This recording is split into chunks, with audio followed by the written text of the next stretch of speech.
Anti-Communism and White Rhodesian Counter-Insurgency Strategy, a 45-minute presentation held in the Collingwood Room at the Joint Services Command Staff College, Shrivenham, on the 24th of January 2008. The speaker is Dr. Donal Lowry.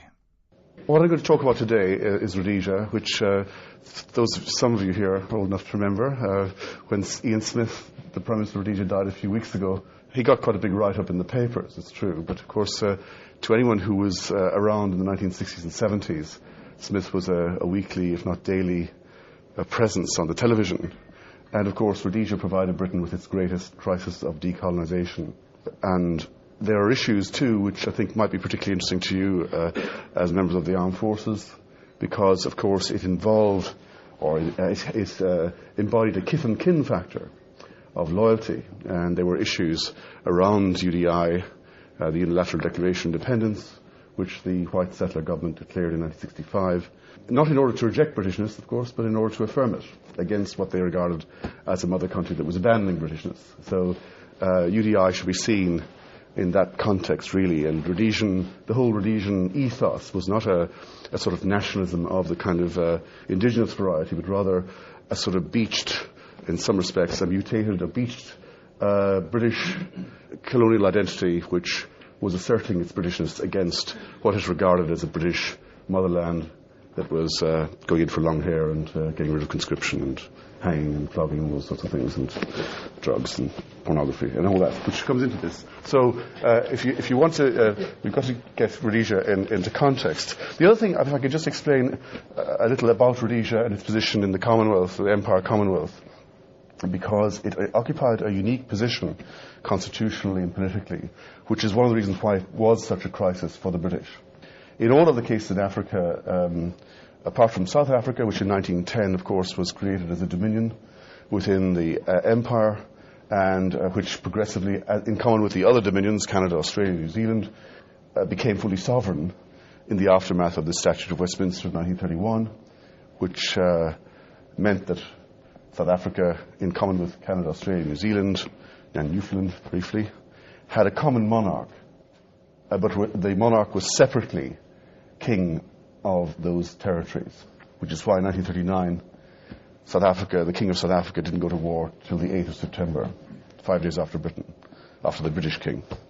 And the King of Canada also didn't go to war immediately, because of the fact that the constitutional fragmentation of the single crown. And of course that remains the situation today, as you know. Canada, Australia, New Zealanders still, just about, swear allegiance to their respective queen, who happens to reside in one of her realms, the older one, most of the time. And then in all other cases, when Britain decolonised, of course, even in Kenya, where there was a large white settler presence, and white settlers were always a problem for Britain in decolonisation because of their contacts back home, their importance to the local economy, their assertion of being British, and the whole kind of cry of betrayal, which would be echoed later on by Ulster-Unionists, whenever where there was an explicit connection actually between them, an identification between Ulster-Unionists and other white settler groups in the empire, who felt that they were the true British who built up the empire and they were being abandoned by the centre. Now, even in the case of Kenya, Britain was able to decolonise over the heads of the white settlers because Britain retained overall control of security. And even though some measure of self-government had been granted to the settlers in Kenya, it was never very complete. And in all other cases in Africa, West Africa, of course, very few white settlers, very easy to get out without any problems of that kind. Now, Rhodesia was in a peculiar position. And when I talk about Rhodesia here, of course, there were two Rhodesias before 1964, without getting too complicated. Northern Rhodesia became Zambia. Southern Rhodesia became Rhodesia and now is Zimbabwe. They had a linked but different history.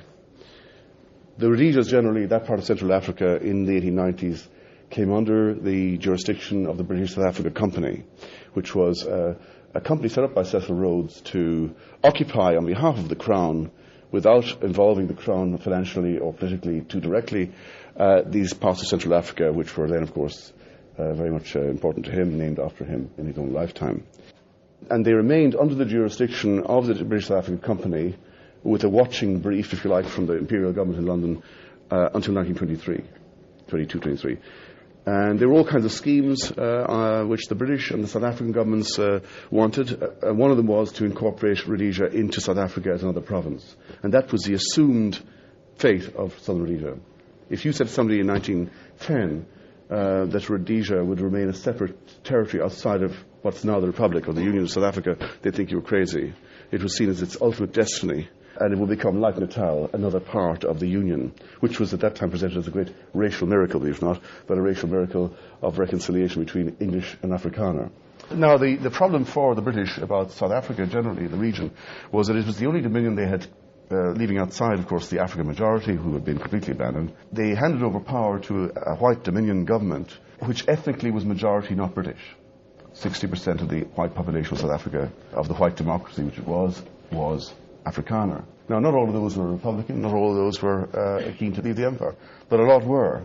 And so the British figured, and their followers within South Africa, including General Smuts and General Botha, that the more they could tip the balance in favour of create a coalition, if you like, of English South Africans and pro-empire Afrikaners, like Smuts, poacher turned gamekeeper, former Boer General turned British Field Marshal eventually, they could tip the balance and keep South Africa within the empire because of its crucial importance in minerals and also, of course, the Simonstown naval base.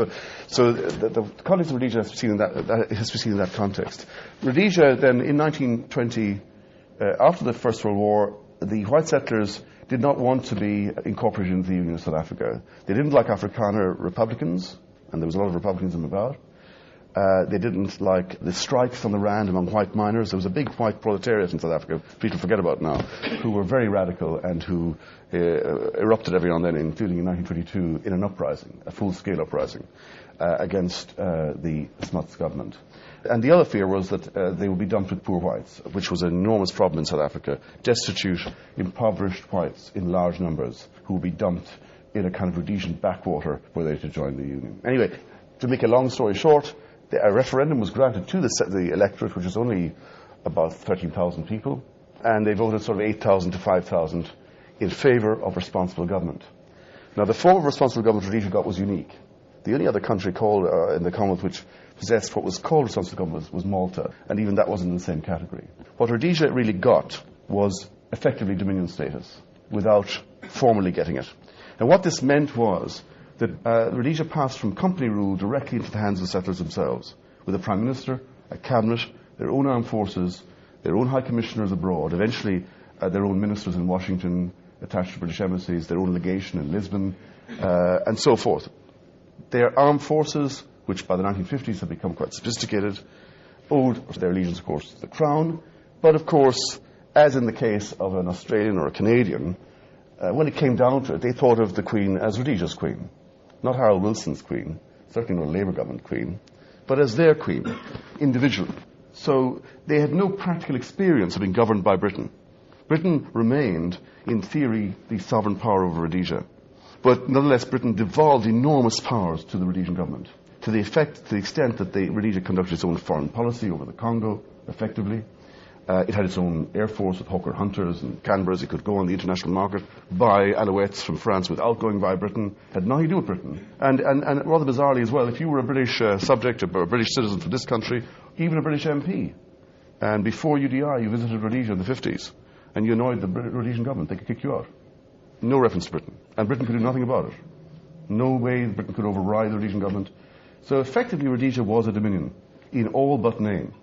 And what became a crisis in the early 60s was that, despite assurances to the contrary, the white settler electorate, which by now, in the early 60s, had become quite moved to the right, in the aftermath of the Mau Mau, the Belgian Congo, and so forth, they were persuaded by the new grassroots party, the Rhodesia Front, established by Ian Smith and others, that Britain might do the dirty and might try to undermine and go back on the assurances which they gave that Rhodesia would not be interfered with and would not give Rhodesia independence. And as I mentioned, what the Rhodesian independence was about was in order to remain British, not in order to reject British.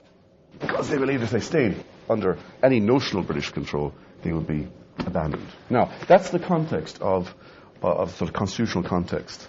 Oh yes, and I should also mention, just to put things into perspective, in the 50s, Rhodesia developed enormously economically.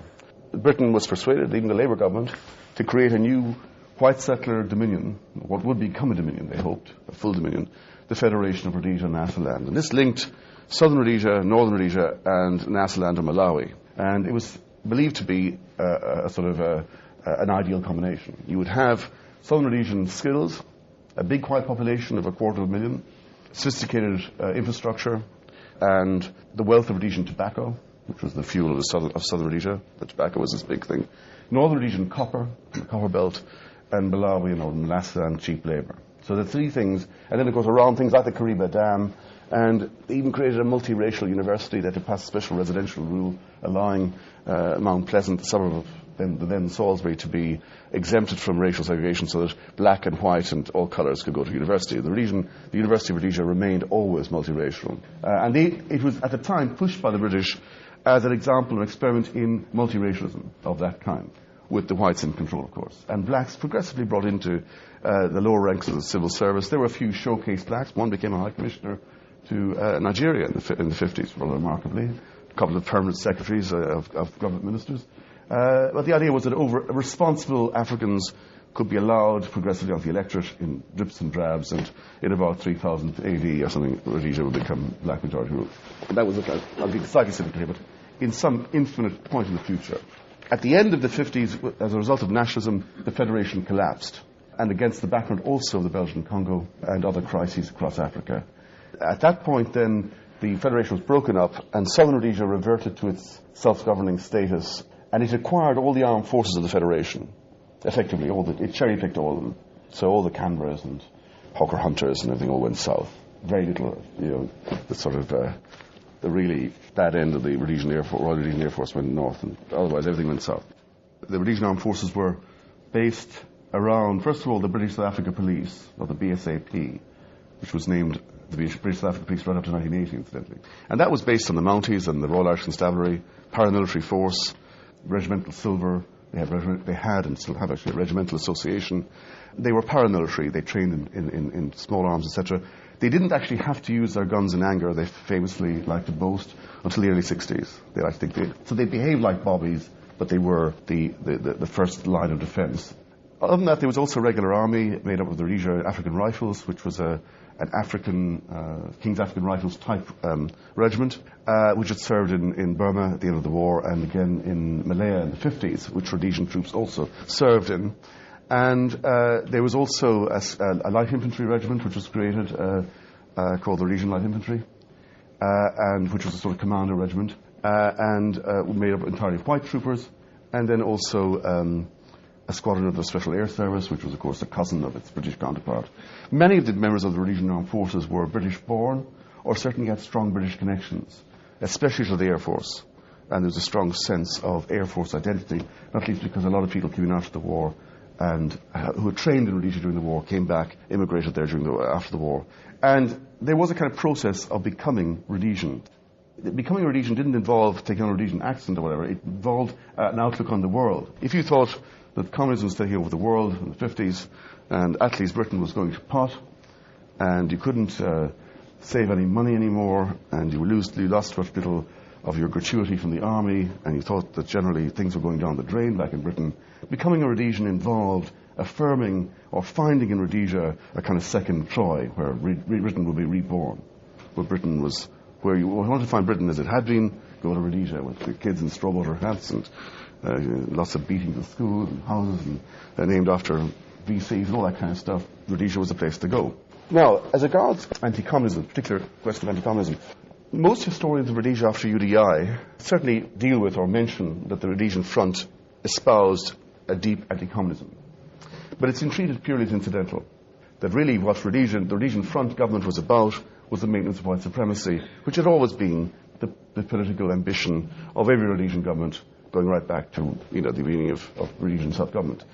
And what it was presented as then, anti-communism was purely a sort of seen by academics generally, who didn't share the view of communism, obviously, that it was just a kind of bogeyman to attract American support, particularly among sort of off-the-wall American evangelicals and weirdos who wanted to support white supremacy in Africa.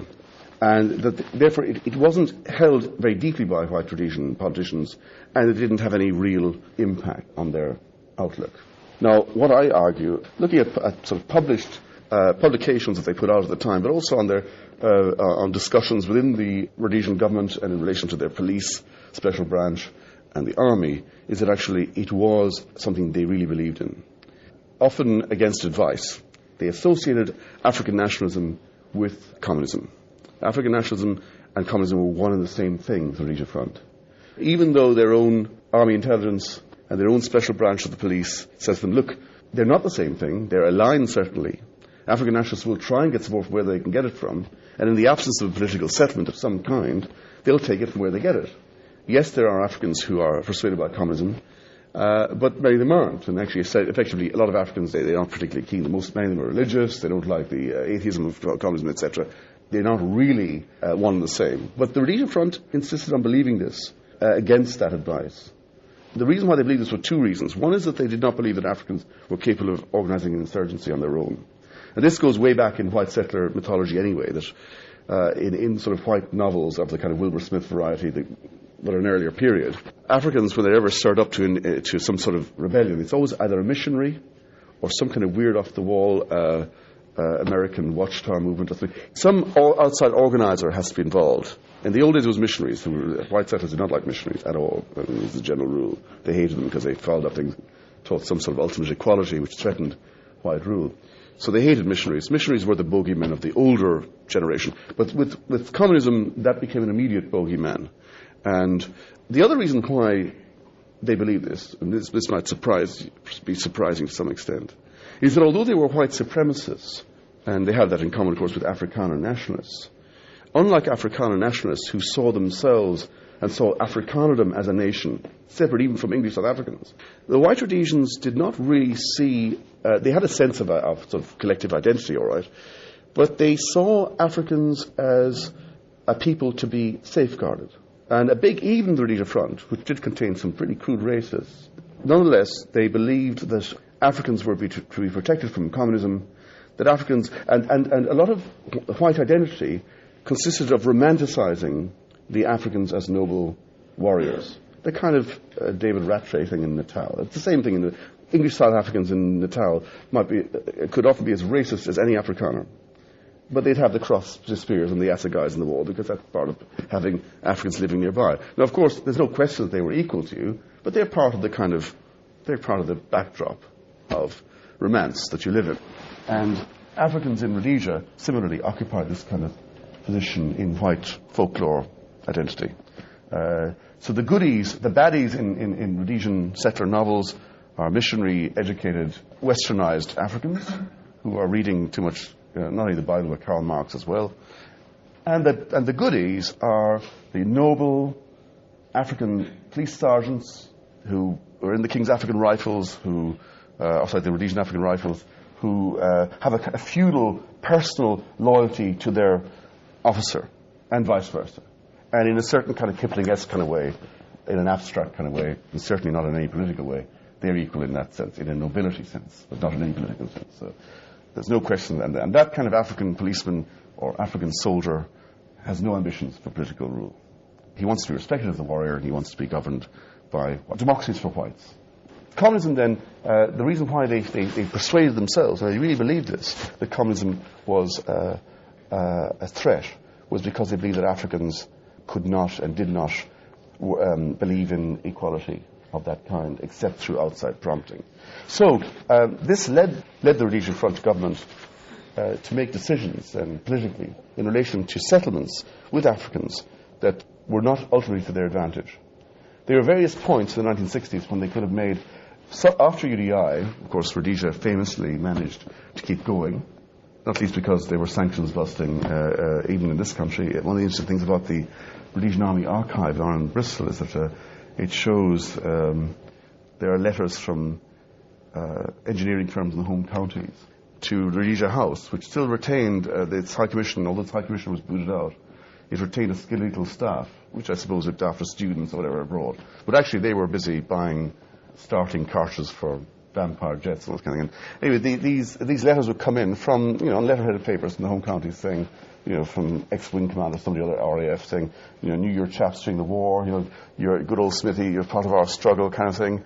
there was a great sense of solidarity on the right of the Conservative Party and among many people, certainly on the right of politics, with Rhodesia. I noticed that if you take a local village, of my local village of Shilton, and I mentioned to, fairly, what do you think of middle-of-the-road men now in their 60s, what do you think about UDI? These are Englishmen. They're no connection, never been to Africa in their lives.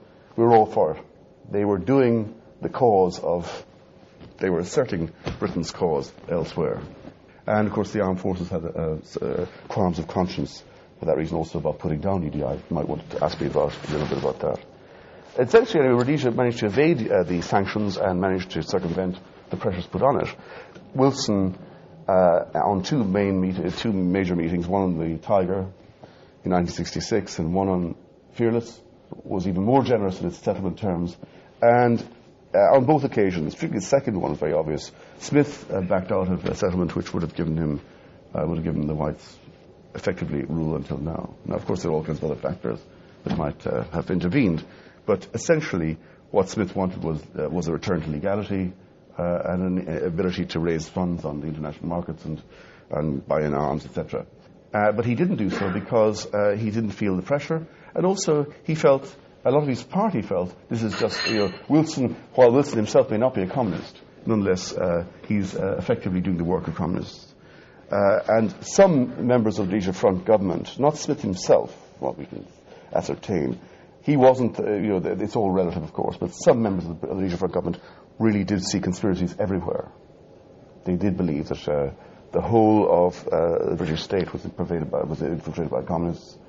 Pornography was part of a conspiracy to undermine, sap the, so to speak, the energy of the young. And the whole breakdown of what they regard as British values and the kind of values you see in movies like Ice Cold and Alex, that sort of values, those kind of values were all disappearing. And they could only... The other thing, too, Rhodesia... white Rhodesians generally, in the 1940s and 50s, had a very contradictory view of Britain. On the one hand, they thought, in many cases, that Britain was going to pot, for the reasons I mentioned, Attlee, etc., and welfare state, etc., and drugs and long hair in the 60s. But at the same time, they admired Britain. They still believed the Britain of the newsreels. So you have the Britain, breaking the world speed record in the Hawker Hunter, old Neville Duke going through the sound barrier, and you've got the Vulcan bomber looking like Dan Dare's kind of futuristic plane. You've got all these things, and of course, the fact that Vulcan equipped 44 Rhodesia Squadron, the whole sense that Britain was still potentially powerful, and was exploding the hydrogen bomb, was doing all these things. Now, of course, we all know in detail the problems of Britain's quest in the 50s to keep up with the Russians and the Americans in the space race and all. But nonetheless, in the image of the newsreel, the upbeat voices of the newsreels, which were still in that era, of course, until the early 60s, the Rhodesians believed that. So if Britain was going down in the 60s, suddenly, and finding the Rhodesians were like embarrassing relatives they'd rather forget, having been the relatives they rather liked in the 50s and 40s, and told them how good they were and how excellent allies they were and all the rest of it, then they could only put this down to conspiracy.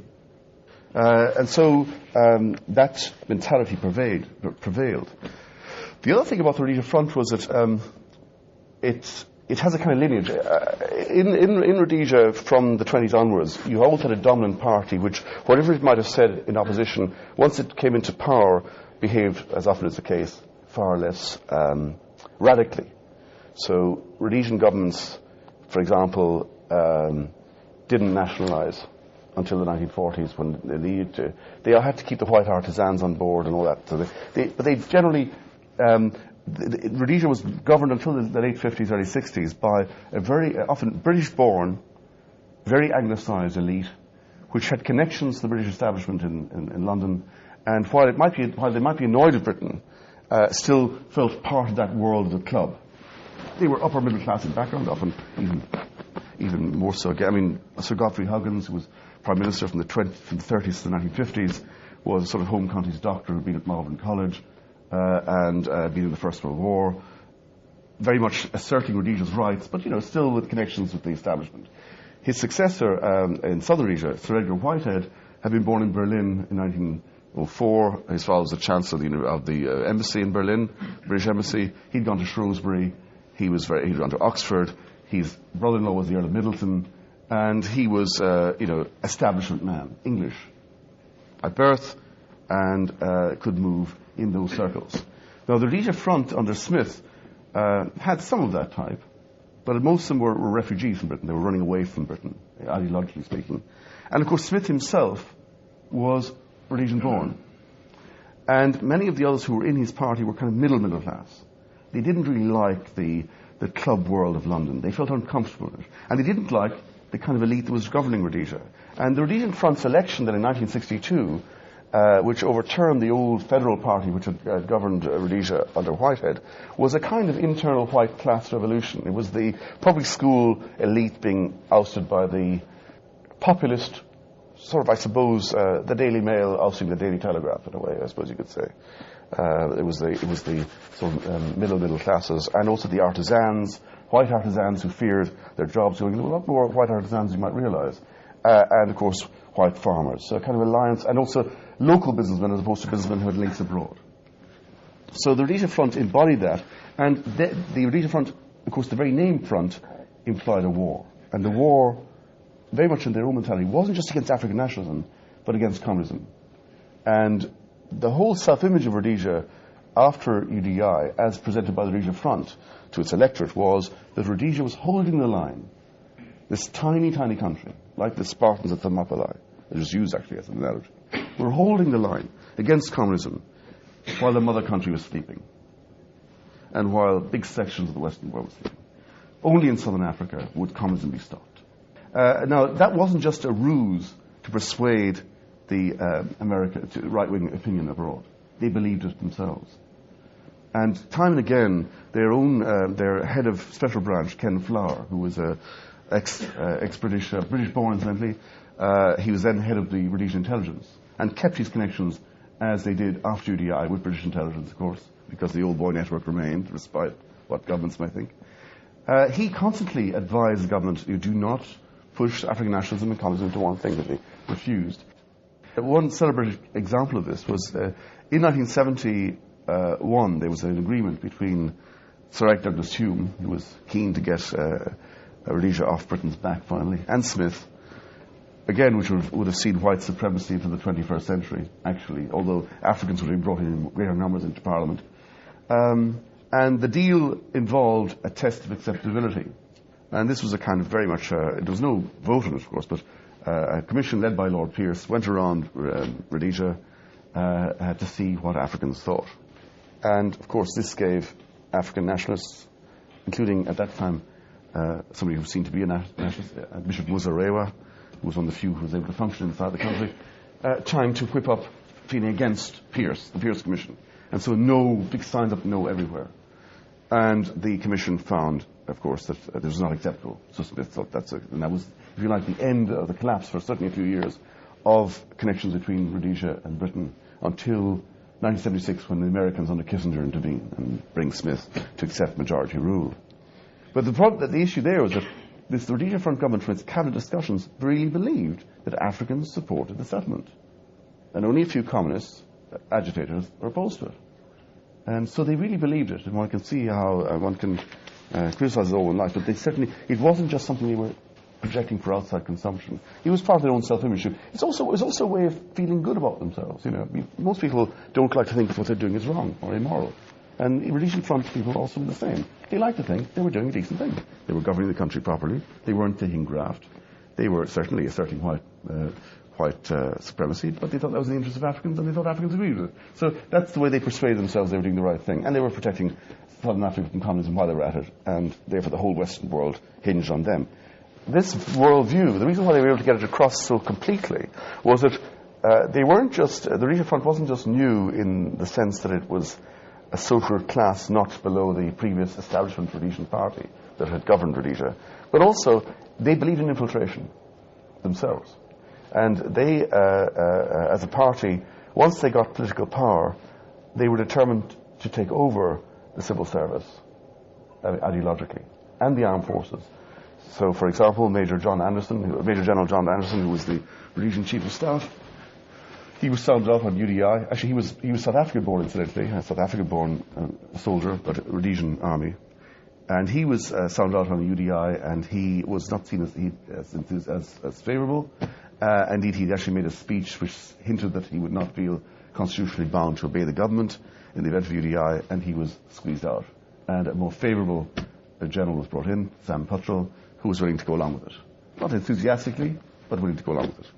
A lot of Rhodesian soldiers were not necessarily anti-communists of the same kind as the Rhodesian Front, but they still believed that ultimately they were Rhodesian soldiers. They weren't Harold Wilson's soldiers. They weren't Harold Wilson's Queen's soldiers.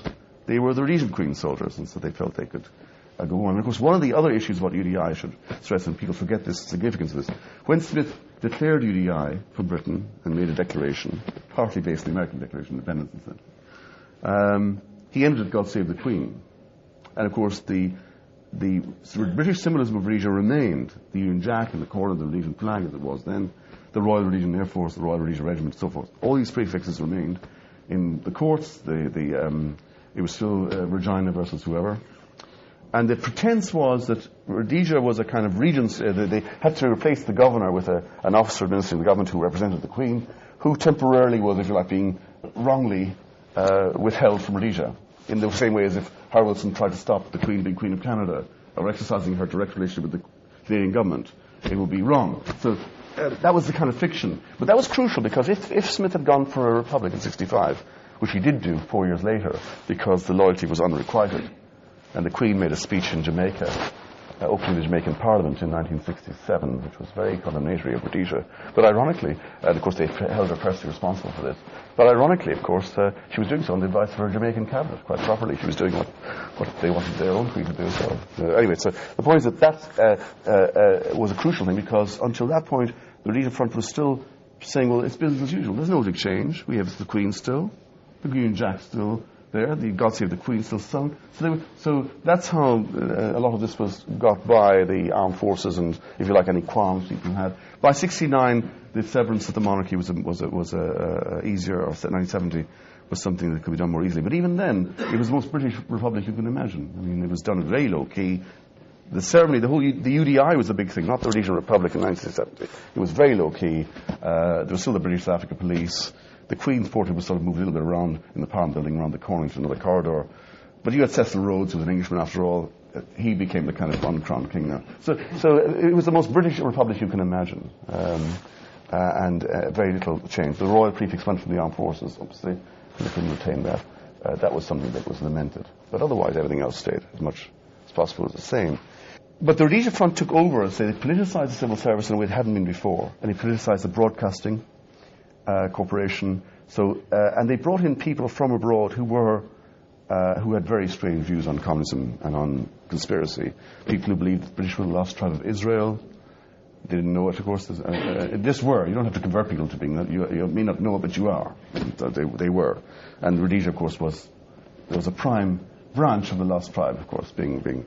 And they were people who believed, in conspiracies being everywhere, even ultimately blaming the South African government for being infiltrated by communists. I mean, the really extreme elements were given free rein in Rhodesia in the 1960s and 70s on the Rhodesia Front. So one key important aspect of this anti-communism was that when in 1976 Smith finally agreed under American pressure, Kissinger, to agree to majority rule, how do you keep the whites in the country, and how do you keep a sense of identity going now? And of course what it fell back on then was anti-communism. And of course, because the Cubans had been active in Angola, and the whole collapse of the Portuguese Empire, and the coming to power in Angola and Mozambique of Marxist, overtly Marxist regimes, and of course the escalated guerrilla war, where you had killings of missionaries and people called comrade this and comrade that, it fueled that sense of anti-communism, and the sense that Rhodesia was still maintaining a sort of campaign against communism. Yes, but essentially my conclusion is that the Cold War and anti-communism was crucial to the way the Rhodesian crisis developed in the 1960s and 70s. It wasn't incidental to it. Rhodesia perceived itself to be, and then ultimately was on, a kind of Cold War frontier in southern Africa. And it's interesting to speculate and contrast with South Africa. And of course there are all kinds of contrasts, not least the size of the white minority in South Africa was so much bigger, and the power of the South African state was so much more enormous, and the economy and so forth. But apart from that, the fact that the Cold War ended in ended in 1989, and indeed before that the Soviets had been in retreat in Africa, was a factor, a crucial factor, in the way South Africa liberalised in the late 80s, early 90s. Now, in the case of Rhodesia, of course, the Rhodesian settlement occurred at the time when the Cold War was still very much in evidence. Indeed, it was still about to crank up under the Andropov kind of era, as you know better than I do. In the case of South Africa, it's difficult to imagine, where there was also an anti-communist, of course, a huge anti-communism part of the ideology of the Afrikaner nationalists. I mean, you had the various dangers in Afrikaans. Gevaar is a danger, G-V-A-A-R, not K-F-F-I-R. But anyway, but the thing is, you had the Swart Gevaar, the Black Menace. You had the Roomse Gevaar earlier, the Romish Menace, and then you had, of course, the Communiste Gevaar. And of course, the anti-communism was a big part of Afrikaner nationalism in the 60s and 70s, and the way that the government persuaded its electorate that even the English speakers, to some extent, that South Africa was part of that whole campaign. Now, when the whole war collapsed in the late 80s and the wall came down, it had a crucial impact on the settlement there, because the ANC could no longer play the Soviet bloc off against. It could no longer say, well, you support us or else we'll go to the Soviet bloc. But they could say we could go to the Swedes still, of course. They could all still go to the Swedes, but they couldn't go to the Soviet bloc anymore. Now, in the case of Rhodesia in 1980, that was not the case. I mean, the anxiety of the British and American governments that Rhodesia would open up as a major Cold War loss, if you like, and that South Africa itself would be directly threatened, was a big worry to America and Britain. Whereas in 1990, not only had that disappeared, but also the South African government under de Klerk could no longer present that as an issue. It was no longer convincing to its own electorate. It still had to win elections, remember, even among whites. And it couldn't present that as a credible, except to the most extreme elements, as a credible issue. And so and also you could argue that if the Cold War had not ended in 1990, the South African government, almost certainly, it might have released Mandela. It would not have unbanned the Communist Party, and it could have gone on much longer. It was not, I mean, it surprised everyone, took everyone by surprise. And that was also partly because in the previous few years, with the withdrawal of the Cubans from Angola in 1985-86, and the intervention of the Americans with their kind of constructive engagement under Chester Crocker, the South Africans had managed to get the Cubans out, and then they managed to move on to Namibia and get out of Namibia relatively cleanly with some credit. I mean, they couldn't have less credit than they had, obviously, but they came up with some credit, even supplying the United Nations with armoured vehicles, very ironic during the arms embargo, anyway, in Namibia. And so de Klerk was able to move on to something bigger in South Africa itself. So communism was a crucial aspect of this. Dr. Lowry was asked two questions. Question 1. Would you elaborate on the issue of land use and traditional subsistence farming versus commercial farming?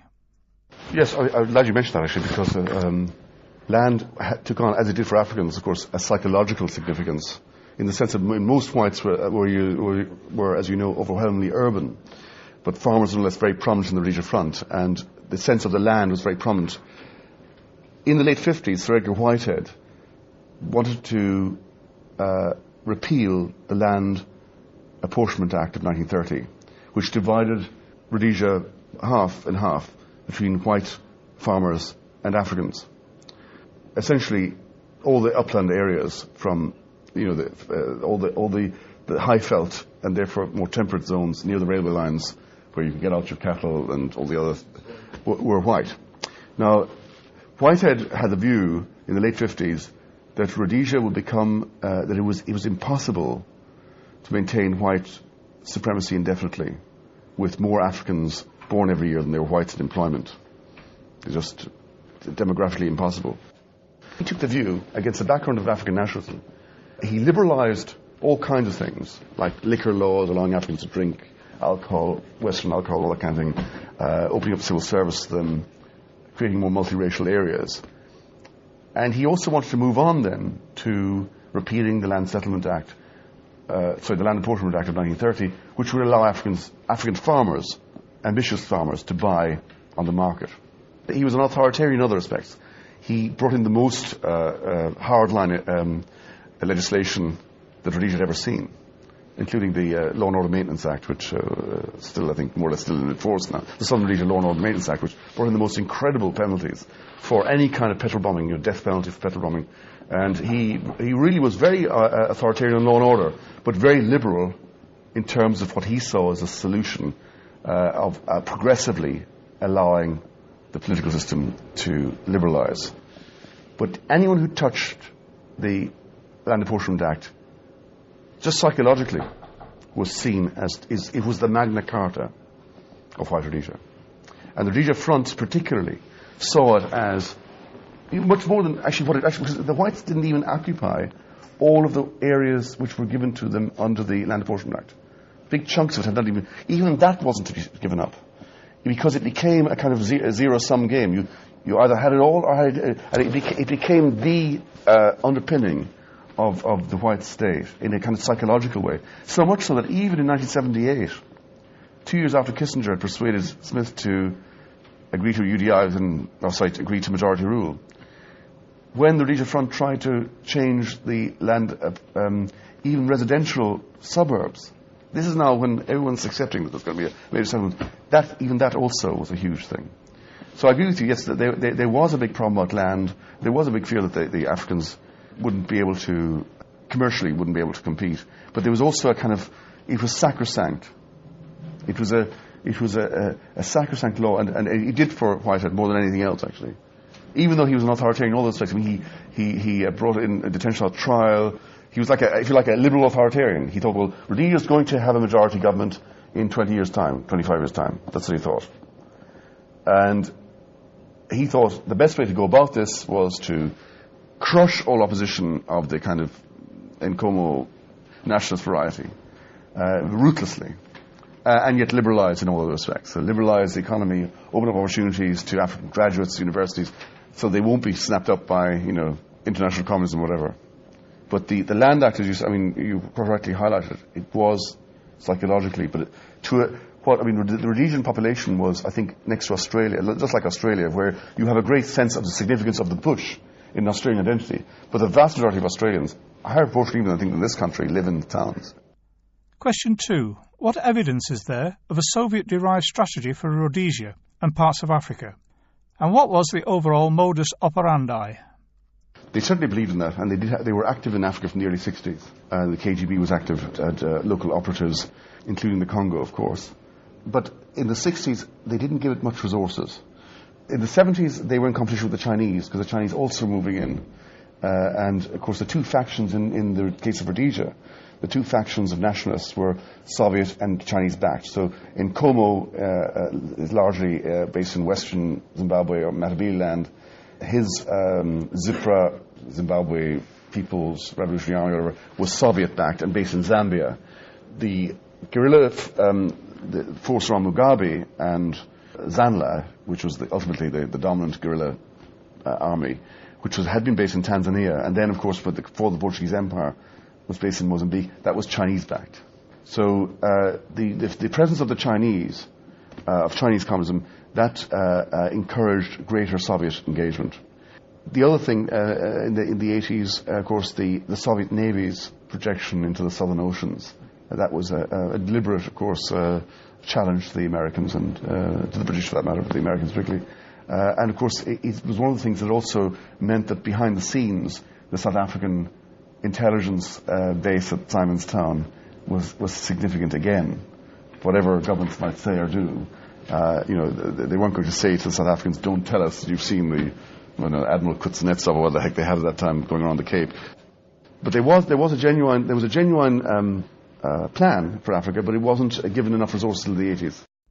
Dr. Lowry can be contacted by email at cotswold59@hotmail.com.